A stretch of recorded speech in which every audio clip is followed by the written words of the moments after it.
Welcome. My name is Elina Rupert. I'm the store manager. Ben Horn is hiding somewhere there in his Marimäppä shirt. Ben Horn is the owner of FinStyle. And this is our new location. We moved here in February. I'm sure there are a few of you who have never been here, so welcome. This is our 8th year to have FinStyle store. We got some exciting news through Newsweek in August. And just as a good Finn would do, when Finnish people in Finland learned about this study that Finland was #1 country to live in, there were quite a few people who raised their voices and said that, you know, why don't you check that study? Maybe it didn't go right.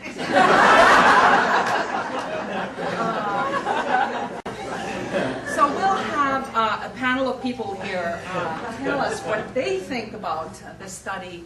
And I'm very pleased that all these 5 people have joined us here today.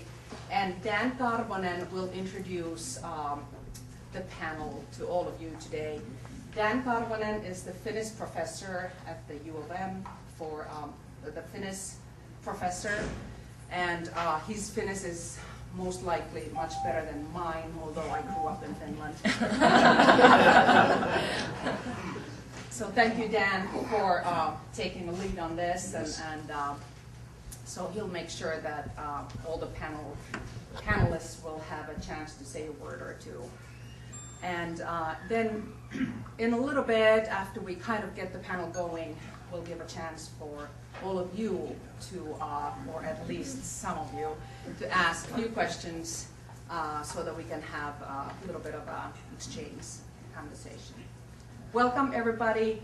I am sorry to tell, but our pulla, the Finnish cinnamon rolls, were so successful that there's 1 left. Three. So please, no seconds today.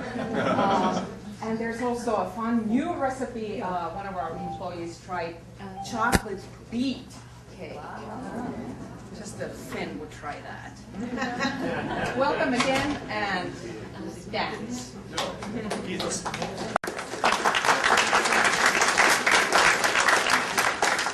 Kiitos Elina ja hyvää päivää kaikille. Kuten Elina sanoi, nimeni on Dan Karvonen ja olen suomenkielen lehtori Minnesotan yliopistossa.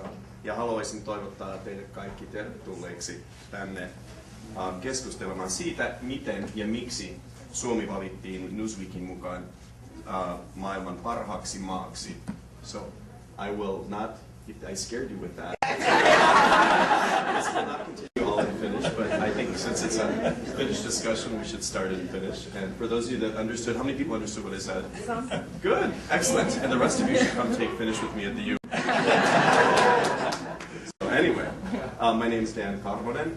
So I'm the Finnish lecturer at the University of Minnesota. I've been there since 2002.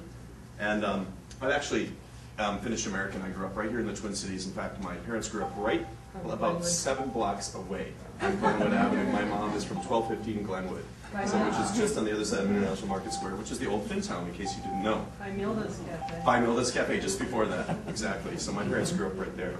But when I was in high school, I was an exchange student in Finland, so I've had the Finnish perspective too. I lived there for a year in high school, and then also a year as a graduate student. I was at the University of Helsinki. So anyway, what I said was I'm the moderator today. I'm here to invite you, to welcome you all to discuss how and why Finland was chosen, according to Newsweek, to be the best country in the world. So before we get started, I'd like to introduce our panel members. And starting here on, I guess that's your left, your far left, we have Mauno Silpala, who is born and raised in Finland, went to work at the age of 16 in a bank as a messenger boy. So got early work experience, came to the U.S. in 1966, graduated from Carleton College in 1970, and then continued after that in the banking and finance sector and worked for Northwestern National Bank in Minneapolis, which is now the current Wells Fargo, as you probably know. And then in 1988, went to work for the UN in Vienna and continued in that for working for the UN for 17 years in the Middle East primarily. So that's Mama Silbala on your left. And then to next coming in from there is Jennifer Niemela.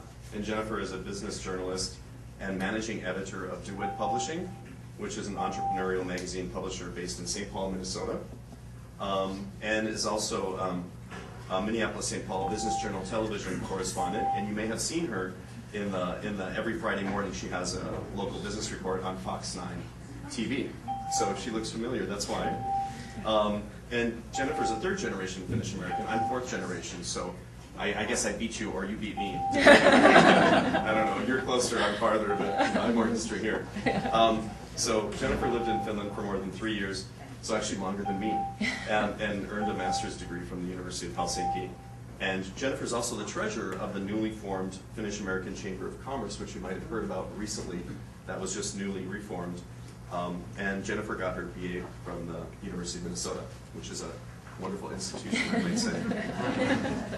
And then the next person on the panel, right smack dab in the middle, is Jana Viljakainen. And Jana is originally from the town of Rantasalmi, which is near Savonlinna, if you've heard of that city in Finland. She has a master's in literature from the University of Joensuu in eastern Finland. And Jana and I work very closely together right now because Jana is currently a teaching assistant in the Finnish program at the University of Minnesota as a Fulbright language teaching assistant. So Jana's in my classes all the time and teaches part of the classes, and the students get to know Jana very well, as there are a few students here that know that. So that's Jana. And then the next person is Jaakko Mursu, right here. And Jaakko is a nutrition epidemiologist. Hope I got that right. Yeah, you got it right. Okay. I've never seen that title, but I love that title. It's a rare one. Good. And I have lots of questions for you actually about this. Okay, good. Anyway, so which means that he studies the role nutritional factors play in chronic diseases such as cardiovascular diseases and cancer. Completed his doctoral degree in Finland a couple of years ago and is now, as a postdoc, is at the University of Minnesota for 2 years. And I think you completed your first year here, or you're in your first year? Yeah, I've been here for a year, For a so year I got already. another year to go. This is your second year, Yeah, right? this is second year. Right. And one of the things he studied in his doctoral work is flavonoids and their effect on cardiovascular diseases. So these are the things that are found, you probably heard about and read about them in the paper, found in fruits and vegetables, tea, red wine, and also chocolate.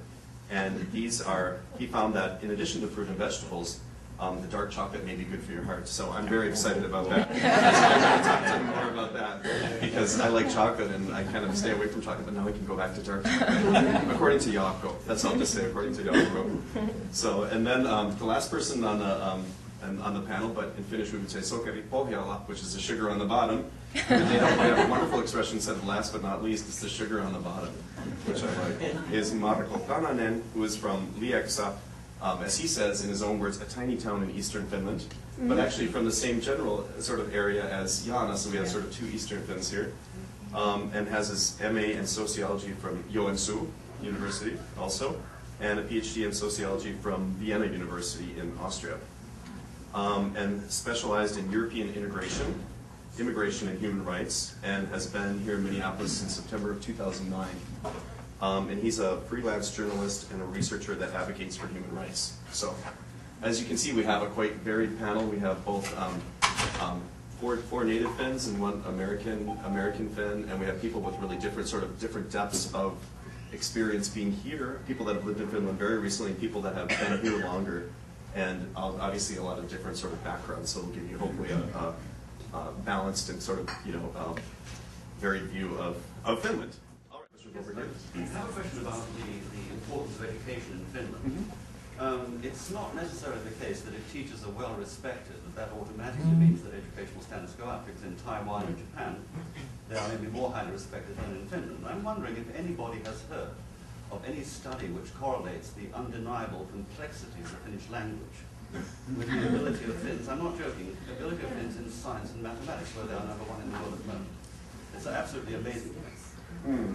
So the question was sort of that, originally we had talked about the correlation with Finnish teachers being respected. That was Jennifer's comment, that Finnish teachers are respected, and that's maybe one of the reasons that the education is so strong in Finland and number one. And then the question was that is there something related to the complexity of the Finnish language, and that being a factor in why Finns do so well in math and science? So that was the question. From what I understand, Finnish actually isn't that complex, right?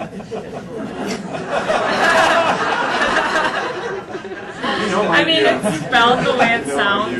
Here's what the difference between English and Finnish. I taught English to Finns, and so kind of got a sense of what the big difference is. Finnish is hard at first, and then gets easier as you learn it, because the rules are there aren't exceptions to the rules in the same way that there are in English. English is easy to pick up at first, but it gets harder as you go along to the idioms and things like that. So, and this is coming from someone who lived in Finland for 3 years and didn't learn Finnish, really. But from what I understand, it actually isn't that complex of a language for the people who learn it as children any more than any other language. Well, yeah, I mean, I guess I'm a linguist, so I would just say my response to that would be that all languages have different types of complexity, right? And Finnish may have complexity in the sense of they've got these really long words and maybe all these crazy endings that, you know, my students like kind of they drive them crazy.